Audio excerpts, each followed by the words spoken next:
ನಾನು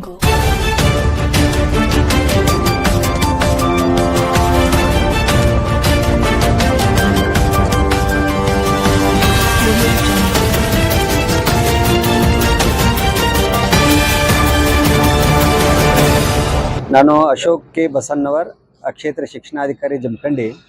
ಈ ಮೂಲಕ ನಾನು ಎಲ್ಲ ನಮ್ಮ ಪ್ರೌಢಶಾಲಾ ಸಹಶಿಕ್ಷಕರಿಗೆ ಮತ್ತು ಪ್ರೌಢಶಾಲಾ ಹೆಡ್ ಮಾಸ್ಟರ್ಗಳಿಗೆ ಮತ್ತು ಪಾಲಕರಿಗೆ, ವಿದ್ಯಾರ್ಥಿಗಳಿಗೆ ಅಭಿನಂದನೆಯನ್ನು ಹೇಳಲಿಕ್ಕೆ ಇಷ್ಟಪಡ್ತಾ ಇದ್ದೀನಿ. ಕಾರಣ ಇಷ್ಟೇ, 2025ರ SSLC ಪರೀಕ್ಷಾ ಫಲಿತಾಂಶ ಈಗಾಗಲೇ ಪ್ರಕಟಗೊಂಡಿದೆ. ಪ್ರಕಟಗೊಂಡಿರ್ತಕ್ಕಂಥ SSLC ಪರೀಕ್ಷೆಯಲ್ಲಿ ಜಮಖಂಡಿ ತಾಲೂಕು ಇಡೀ ಬಾಗಲಕೋಟೆ ಜಿಲ್ಲೆಯಲ್ಲಿ ಪ್ರಥಮ ಸ್ಥಾನದಲ್ಲಿ ಬಂದಿದೆ ಅಂತ ಹೇಳಲಿಕ್ಕೆ ನಮಗೆ ಹೆಮ್ಮೆ ಅನಿಸ್ತಾ ಇದೆ. ಇದು ಜಮಖಂಡಿ ತಾಲೂಕು SSLC ಪರೀಕ್ಷೆಯಲ್ಲಿ 70.34% ಪರೀಕ್ಷಾ ಫಲಿತಾಂಶ ಮಾಡಿ ಉತ್ತಮ ಒಂದು ಫಲಿತಾಂಶವನ್ನು ನೀಡಿದೆ. ಕಾರಣ ಇದರಲ್ಲಿ ಶಿಕ್ಷಕರು, ವಿದ್ಯಾರ್ಥಿಗಳು ಮತ್ತು ಪಾಲಕರು ಒಂದು ಶ್ರಮವಹಿಸಿ ಕೆಲಸವನ್ನು ನಿರ್ವಹಿಸಿರುತ್ತಾರೆ. ಈ ಸತಿ ನಮಗೂ ಕೂಡ ಒಂದು ಸ್ವಲ್ಪ ಆತಂಕ ಇತ್ತು, ಈ ಸತಿ ಅವರಿಗೆ ಗ್ರೇಸ್ ಮಾರ್ಕ್ಸ್ ಇಲ್ಲ ಮತ್ತು ವಿದ್ಯಾರ್ಥಿಗಳು ಯಾವ ರೀತಿ ಮಾಡ್ತಾರೆ ಅಂತೇಳಿ. ಇದು ಗ್ರೇಸ್ ಮಾರ್ಕ್ಸ್ ಕೂಡ ಇಲ್ಲದೇನೂ ಕೂಡ ಮಕ್ಕಳು ಈ ಪ್ರಮಾಣದಲ್ಲಿ ಪಾಸ್ ಆಗಿದ್ದಾರೆ, 70.34%. ಇದ್ರ ಜೊತೆಗೆ ಇನ್ನೊಂದು ಮುಖ್ಯವಾಗಿರ್ತಕ್ಕಂಥ ಸಂಗತಿ ಏನಂತಂದರೆ,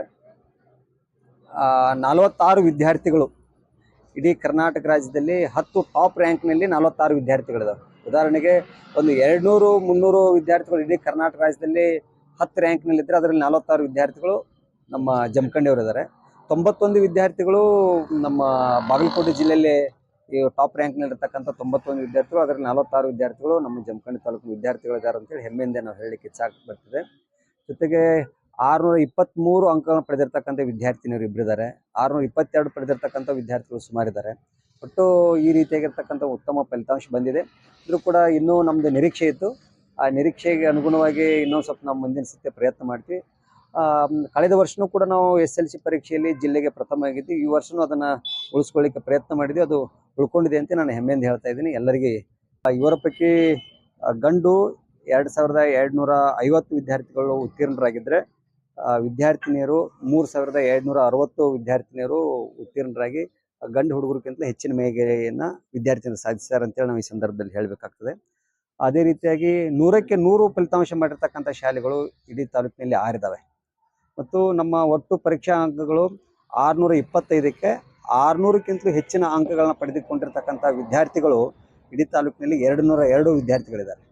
ಅಂದರೆ ಇನ್ನೂ ಹೆಚ್ಚಿನ ಟಾಪ್ ರ್ಯಾಂಕ್, ಇಡೀ ರಾಜ್ಯದಲ್ಲಿ 10 ರ್ಯಾಂಕ್ಗಳ ಪೈಕಿ 46 ವಿದ್ಯಾರ್ಥಿಗಳು ಟಾಪ್ 10ನಲ್ಲಿ ಬಂದಿದ್ದಾರೆ ಅಂತಕ್ಕಂಥದ್ದನ್ನು ನಾವು ಈ ಸಂದರ್ಭದಲ್ಲಿ ಹೆಮ್ಮೆಯಿಂದ ಹೇಳಲಿಕ್ಕೆ ಇಷ್ಟಪಡ್ತಾ ಇದ್ದೀನಿ. ಧನ್ಯವಾದಗಳು. ಯಾಕೆ ವಿದ್ಯಾರ್ಥಿನಿಯರು ಮೇಲುಗೈ ಸಾಧಿಸ್ತಾರೆ, ವಿದ್ಯಾರ್ಥಿಗಳಿಗೆ ಮೇಲುಗೈ ಸಾಧಿಸ್ತಾ ಇಲ್ಲ? ಏನು ಶಿಕ್ಷಣ ಇಲಾಖೆಯಲ್ಲಿ ಏನಾದ್ರು ಏನು? ಈಗ ವಿದ್ಯಾರ್ಥಿನಿಯರಿಗಾಗಿ ಕೆಲವೊಂದು ವಿಶೇಷ ಹಾಸ್ಟೆಲ್ಗಳಿದ್ದಾವೆ. ಉದಾಹರಣೆಗೆ ನಮ್ಮದು KGB ಹಾಸ್ಟೆಲ್ ಇದೆ. ಆಮೇಲೆ ಅವರಿಗೆ ಗಂಡು ಹುಡುಗರಿಗಿಂತಲೂ ಹೆಚ್ಚಿನ ಒಂದು ಸವಲತ್ತುಗಳು ಕೂಡ ಇದ್ದಾವೆ. ಮತ್ತು ಅವರು ವಿದ್ಯಾರ್ಥಿಗಳಿಗಿಂತಲೂ ಸ್ವಲ್ಪ ಅಭ್ಯಾಸ ಕಡೆಯೂ ಕೂಡ ಅವರು ಗಮನ ಕೊಡ್ತಾರೆ. ಹೀಗಾಗಿ ವಿದ್ಯಾರ್ಥಿನಿಯರು ಸಹಜವಾಗಿಯೇ ಅವರು ಮೇಲುಗೈಯನ್ನು ಸಾಧಿಸ್ತಾರೆ. Thank you.